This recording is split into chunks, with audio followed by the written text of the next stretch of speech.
Bismillahirrahmanirrahim. Assalamualaikum warahmatullahi wabarakatuh. Salam sejahtera bagi kita semua. Shalom, Om Swastiastu, Namo Buddhaya, dan salam kebajikan.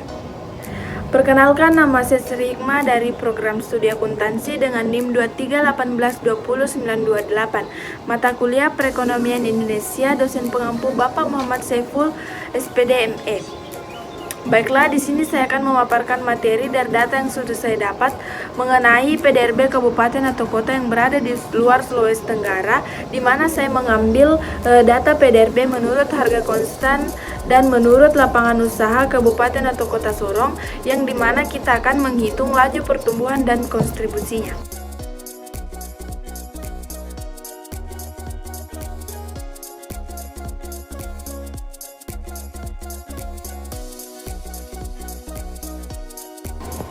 Selama periode 2013 hingga 2019, Kota Sorong menunjukkan laju pertumbuhan yang relatif stabil dalam hal produk domestik regional bruto. Pertumbuhan stabil selama periode tersebut dapat diartikan sebagai indikasi bahwa ekonomi kota sedang dalam fase perkembangan yang positif, dengan sejumlah faktor ekonomi yang mendukung pertumbuhan tersebut. Namun, pada tahun 2020, dunia dihadapkan pada pandemi global COVID-19. Pandemi ini memiliki dampak yang signifikan terhadap ekonomi global, termasuk ekonomi lokal yang berada di Kota Sorong. Pemerintah setempat dan nasional kemudian merespon dengan mengimplementasikan kebijakan pembatasan dan stimulus ekonomi untuk mengatasi dampak pandemi. Langkah-langkah ini bertujuan untuk memulihkan aktivitas ekonomi dan membantu pelaku bisnis dan masyarakat lokal. Meskipun tidak mungkin mencapai tingkat pertumbuhan sebelum pandemi, langkah-langkah ini dapat membantu mencegah keruntuhan ekonomi yang lebih parah. Pada tahun 2021 hingga 2022, dengan adanya adaptasi terhadap kondisi pandemi dan pemulihan ekonomi Kota Sorong, mungkin berhasil mencapai stabilitas kembali dalam laju pertumbuhan PDRB. Mungkin terjadi penyesuaian strategi bisnis, diversifikasi sektor ekonomi, dan peningkatan ketahanan ekonomi lokal sebagai bagian dari upaya pemulihan. Penting untuk terus memantau dan mengevaluasi kondisi ekonomi kota serta mengidentifikasi peluang dan tantangan yang mungkin muncul di masa depan. Hal ini dapat menjadi dasar bagi perencanaan pembangunan jangka panjang yang berkelanjutan dan adaptif terhadap dinamika ekonomi global dan lokal. PDRB Kota Sorong mengalami perubahan yang signifikan dari tahun 2013 hingga 2022. Pada rentang waktu tersebut, terdapat tren kenaikan yang berkelanjutan dari tahun 2013 hingga 2019. Pada tahun-tahun awal, potensi ekonomi Kota Sorong mungkin telah diperkuat oleh berbagai faktor, termasuk pembangunan infrastruktur, industri, dan sektor-sektor ekonomi lainnya. Namun, pada tahun 2020, situasi ekonomi global nasional terpengaruh oleh pandemi COVID-19. Pembatasan aktivitas ekonomi, lockdown, dan penurunan aktivitas bisnis menyebabkan penurunan drastis dalam sebagian besar sektor ekonomi termasuk Kota Sorong. Meskipun PDRB kembali stabil pada tahun 2021 hingga 2022, perubahan kondisi ekonomi yang signifikan dapat menyebabkan perubahan dalam struktur ekonomi Kota Sorong. Oleh karena itu, pemantauan dan analisis terus-menerus terhadap faktor-faktor ekonomi yang mempengaruhi PDRB menjadi penting bagi pengambilan kebijakan dan perencanaan pembangunan di masa yang akan mendatang. Berdasarkan analisis tipologi Klasen merupakan alat analisis ekonomi regional yang digunakan untuk mengetahui gambaran tentang pola dan struktur pertumbuhan ekonomi suatu daerah. Tipologi daerah ini pada dasarnya membagi daerah berdasarkan dua indikator. Yang pertama yaitu pertumbuhan ekonomi daerah dan kontribusi PDRB daerah. Tujuan penelitian adalah untuk melihat potensi sektor ekonomi di Kota Sorong.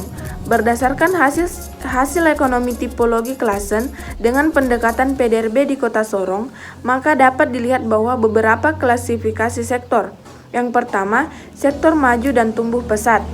Dari hasil analisis, terdapat 9 sektor maju dan tumbuh pesat di Kota Sorong. Di antaranya ialah sektor pengadaan air, pengelolaan sampah, limbah dan daur ulang, konstruksi, perdagangan besar dan eceran, reparasi mobil sepeda motor, penyediaan akomodasi dan makan minum, informasi dan konsumsi, real estate, jasa pendidikan, jasa kesehatan, dan kegiatan sosial dan sektor jasa lainnya. Kemudian yang kedua yaitu sektor yang masih bisa berkembang atau potensial.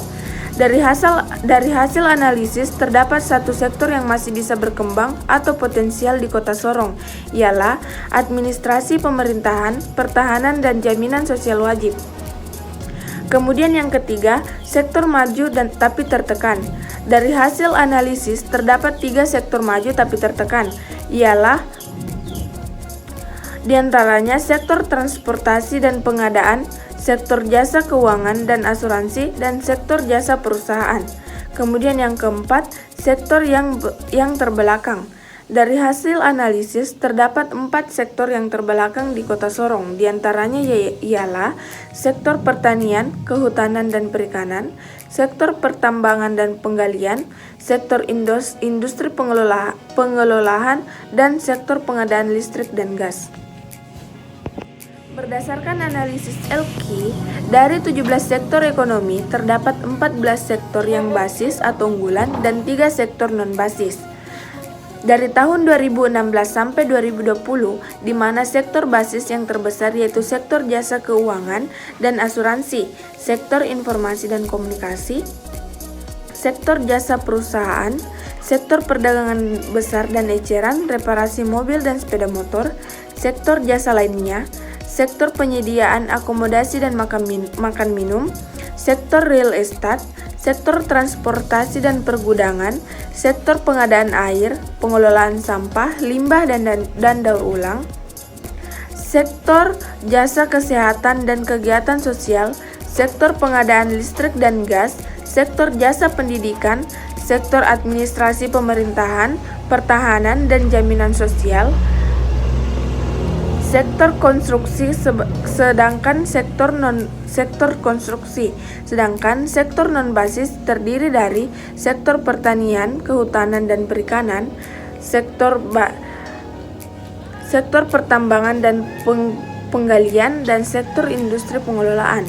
Berdasarkan hasil analisis tipologi klasen dengan pendekatan PDRB di Kota Sorong, maka dapat dilihat bahwa beberapa klasifikasi sektor yaitu sektor maju dan tumbuh pesat, sektor yang masih bisa berkembang atau potensial, sektor maju tapi tertekan, dan sektor yang terbelakang. Berdasarkan hasil pembahasan mengenai pola struktur ekonomi dan sektor basis dan non-basis di Kota Sorong pada tahun 2016 sampai 2020. Pemerintah daerah harus teliti dalam memperhatikan pertumbuhan pola struktur ekonomi yang menyebabkan penggeseran penyerapan tenaga kerja pada sektor primer ke sektor sekunder serta tersier, sehingga kebijakan yang akan dibuat dapat memberikan kontribusi yang menguntungkan bagi pertumbuhan perekonomian daerah. Pemerintah daerah Kota Sorong diharapkan mampu menggalakkan pembangunan dan perbaikan infrastruktur serta sarana dan prasarana secara merata hingga ke pelosok desa terpencil dan pembatasan, sehingga pergerakan sektor-sektor basis dapat berjalan dengan lancar. Diharapkan mampu menjaga dan mengelola potensi-potensi yang dimiliki oleh Kota Sorong, misalnya pertanian, kehutanan dan perikanan, sektor pertambangan dan penggalian, dan sektor industri pengelolaan. Baiklah, sekian presentasi dari saya. Lebih dan kurangnya mohon dimaafkan. Saya akhiri dengan ucapan wabillahi taufiq wal hidayah. Assalamualaikum warahmatullahi wabarakatuh.